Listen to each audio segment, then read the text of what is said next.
Naku po mga kababayan, kung sa kawalang hiyaan lang at kakapala ng pagbumuka, wala nang tatalo pa. Kay Impactang Claire Castro mga kababayan. Pero bago tayo magpatuloy sa ating pag-usapan, ako muna ibabati ng magandang gabi sa ating mga viewers, sa ating mga subscribers. Maraming salamat sa inyong suporta. Shout out sa inyong lahat. Yun mga kababayan, kung nung isang araw, merong isang matapang na bata na gustong sampalin itong si Impactang Claire Castro. Tapos mga kababayan, meron din isang matapang na vlogger na pinaliguan ng pagmumura. Itong si Impactang Claire Castro mga kababayan. Ngayon na naman mga kababayan, meron na namang napakatalinong vlogger na itong mga kababayan. Itong si Ida Arabis, ang galing nito magpaliwanag. Talagang nakakahanga itong mga kababayan. Kung halimbawa napapanood niya itong video na ito, itong video ni Ma'am Ida Arabis, kung hindi siya napapahiya mga kababayan, sobrang kapala talaga siguro ng pagmumukha nitong si Impactang Claire Castro mga kababayan. Pinangaralan. Akala mo isang estudyante ni Ma'am Ida Arabis, itong isang abogada na Impacta mga kababayan. Ito na mga kababayan. Huwag na natin itong patagalin. Sabay-sabay na natin itong panoorin. Mga kababayan, ganito na ba kababaw ang diskurso ngayon ng isang abogado at kasalukuyang opisyal ng palasyo? Imagine mga kababayan, isang PCO Undersecretary, ginagamit ang kanyang personal na YouTube podcast na Batas with Attorney Claire Castro para lang gawing katatawanan, lagyan ng sound effects at maliitin ang seryosong babala ng isang Vice Presidente ng Pilipinas tungkol sa talamak na gun violence at gun for hire. Panoorin natin kung paano binaluktot ni Castro, pinagtatawanan at niliteral ang pagkaintindi sa punto ni VP Sara. Panoorin natin kung paano binaluktot ang batas at katotohanan para lang sa clickbait. I have a husband. My husband has a mistress. I can hire a gunman for 5,000 pesos to kill the mistress. That is how, for 5,000 pesos. That is how bad gun violence in the Philippines is. And that is, again, yes, EJK. So how can you say that all your listed victims, all your listed complainants are supposed victims of the drug war? Tama. Walang pwedeng umangking demands, kundi Normal talaga. diba? Tapos, ang mangyayari ngayon, ganito na lang. Dapat pala pagka pala dapat humihina pala yung tibok.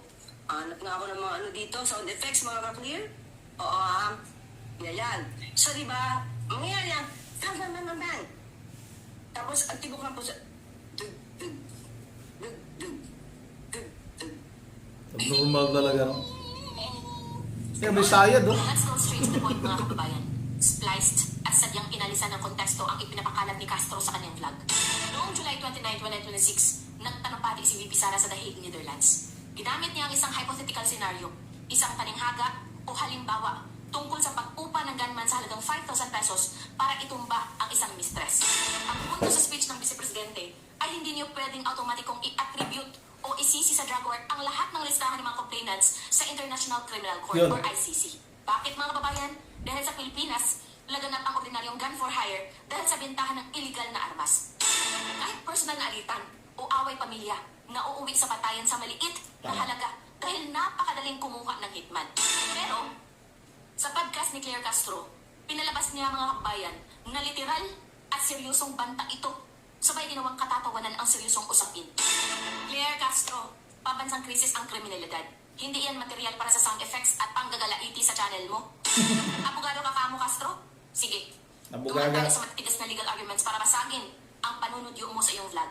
Una, ang prinsipyo ng animus injuriandi at criminal intent. Sa ilalim ng Revised Penal Code ng Pilipinas, para magkaroon ng krimen, gaya ng grave threats o proposal to commit felony, kailangang may criminal intent o malinaw na intensyong gumawa ng krimen.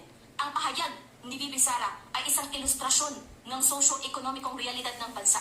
Ang pagtrato rito bilang literal na banta sa isang mistress ay isang tahasang maling interpretasyon o malisyosong manipulasyon sa operational principles ng criminal law. Pangalawa, paglapag sa Code of Conduct. or RA 6713. Bilang isang undersecretary ng gobyerno, obligado si Castro mga kababayan sa ilalim ng Republic Act No. 6713 or Code of Conduct and Ethical Standards for Public Officials and Employees na magpapamalas ng profesionalismo at respeto mga kababayan. Tama. Ang paggamit ng kanyang personal vlog upang mang-asar, magpatawa at maglagay ng mga nakakatawang sound effects laban sa speech ng ikalawang pinakamataas na pinuno ng bansa ay hindi angkop sa etika ng isang public servant. Pangatlo, ang legal na depensa sa ilalim ng International Criminal Law sa Rome Statute. Ilalim ng Article 7 ng Rome Statute mga kababayan, ang crimes against humanity ay nangangailangan ng patunay na ang mga pagpatay ay sistematiko at malawakang pag-atake na may direksyon o policy mula sa Estado. May mabigat na legal na basihan ang argumento ni VP Sara mga kababayan.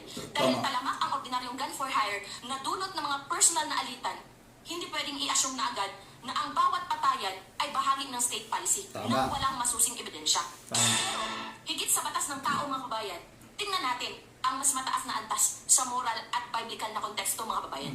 Una, ang kasalanan ng huwad na saksi at slander mga kababayan. Sinasabi sa Exodus chapter 20, verse 16 mga kababayan, na huwag kang magbibintang sa iyong kapwa ng walang katotohanan. Ang sadyang pag-spliced at pagbaluktot sa kahulugan ng salita ng iba mga kababayan para lang magmukha silang masama ay isang anyo ng moral corruption. Ang paghahanap pa ng sound effects para lang palakihin ang maling naratibo ay patunay ng kawalan ng integridad mga kababayan.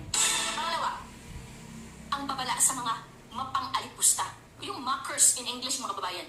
Ayon sa Proverbs chapter 14 verse 6, it states there, ang mapang-alipusta ay naghahanap ng karunungan at walang nasusumpungan. Anong ibig sabihin nito? Ibig sabihin mga kababayan, ang paggaya sa tibok ng puso at pag-arting parang nakikipag-away sa palengke sa loob ng isang podcast ay nagpapakita ng kawalan ng moral ascendancy mga kababayan. Ang seryosong usapin ng buhay ng tao at gun violence ay hindi dapat ginagawang biro. Ang buhay ay sagrado mga kababayan at ang paggawang katatawanan nito para lang sa political points ay isang malaking insulto sa mga biktima ng totoong krimen sa bansa. Kaya, Pierre Castro, hindi ka binabayaran ng taong bayan bilang opisyal Tama. ng PCO para mag-vlog, mag-isip ng sound effects at i-divert ang atensyon ng publiko mula sa totoong problema ng kahirapan at krimen. Ang asahan ng bayan kapag nagbabala ang vice-presidente na talamak at mura ang buhay dahil sa gun for hire ay aksyon at solusyon mula sa gobyerno po, hindi ang pagmamaliit at panunuya sa inyong mga personal na YouTube podcast. Mga bayan, huwag nating hayaang paikutin ng mga vlogger ng palasyo ang katotohanan gamit ang mga mababaw na banat at spliced videos sa social media.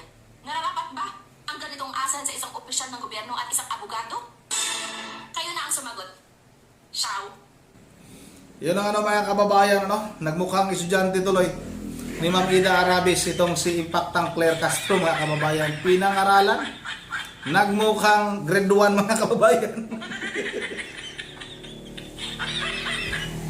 Ang kapal naman talaga kasi ng mukha nitong si Impactang Claire Castro mga kababayan. Kung ano-ano yung kanyang mga ginagawang paraan para siraan lang talaga itong si VP Sara Duterte. Talagang gusto talaga nilang sirain itong si VP Sara Duterte sa mata ng ating mga kababayan. Pero nga mga kababayan, hindi talaga sila nagtatagumpay.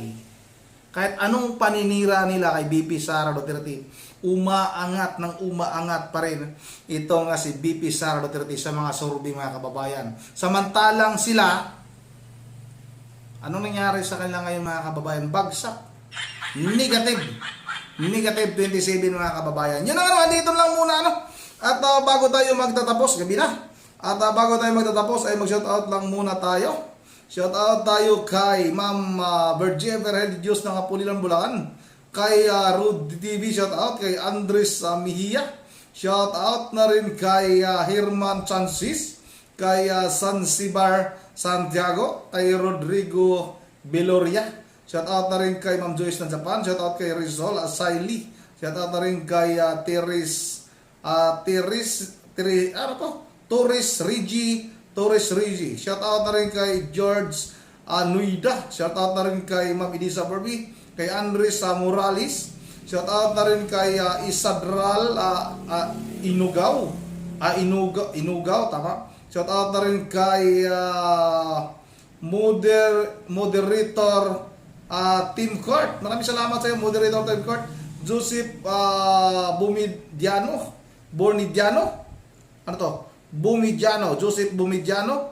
At shout out na rin kay Ma'am Michelle Bolima, kay Pipi Baguhin. At kay, sana ba yun po shout out sa akin dito? Ma'am Melissa Borbi, tapos na. Yung taga, nasaan na ba yun? Hanapin ko lang. Taga Plaridel, Bulacan na si Eduardo Benedicto. Yun naman, dito lang muna. At once again, this is Ronde TV mo. Ingat yung lahat. God bless bawat isa sa atin.